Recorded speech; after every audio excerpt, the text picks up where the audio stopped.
തപ്പിത്തപ്പി പുറകോട്ട് പോയാൽ വാക്സിന്റെ ആദ്യ രൂപം 11-ാം നൂറ്റാണ്ടിൽ ചൈനയിലും 16-ാം നൂറ്റാണ്ടിൽ ഇന്ത്യയിലും കണ്ടിരുന്നു അത്രേ. അവിടുന്നാണ് അറബ് യൂറോപ്പ് രാജ്യങ്ങളിലേക്ക് വ്യാപിച്ചത്.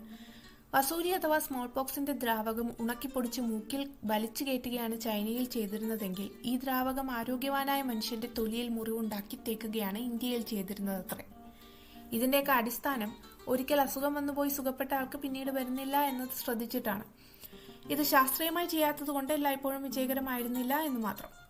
പിന്നീട് 18-ാം നൂറ്റാണ്ടിൽ ഇംഗ്ലീഷുകാരനായ എഡ്വേർഡ് ജെന്നർ ഇതിനെ പരിഷ്കരിച്ച് പശുക്കളിലെ കൗപോക്സിൽ നിന്ന് ദ്രാവകമെടുത്തു.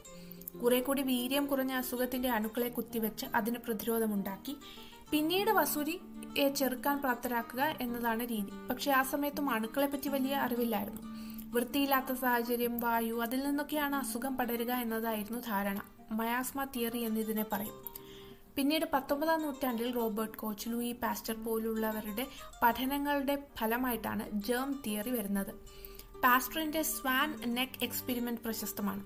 വളഞ്ഞ കഴുത്തുള്ള ഫ്ലാസ്കിൽ ഒരു ലായനി വെച്ചാൽ വായു കടക്കുമെങ്കിലും പൊടി, അണു ഇത്യാദി വളവിൽ തട്ടി നിൽക്കുക കാരണം ലായനിക്ക് മാറ്റം വരുന്നില്ല. വളവ് പൊട്ടിച്ചതിന് ശേഷം അണുക്കളും പൊടിയും കയറി ലായനിയിൽ പൂപ്പലൊക്കെ കണ്ടും തുടങ്ങി. അങ്ങനെ സൂക്ഷ്മാണുക്കളാണ് ഇതിനൊക്കെ കാരണം എന്ന് കണ്ടെത്തുന്നു. പിന്നീട് അതിൽ കൂടുതൽ പഠനങ്ങൾ നടത്തി രോഗത്തിന്റെയും അണുക്കളുടെയും കൂടുതൽ ബന്ധങ്ങൾ മനസ്സിലാക്കിയത് റോബർട്ട് കോച്ചാണ്. ഇതിൽ പിന്നെയാണ് വാക്സിന്റെ തിയറി സാധൂകരിക്കപ്പെടുന്നതും അതിന്റെ കൂടുതൽ വ്യാപനത്തിന് കാരണമാകുന്നതും.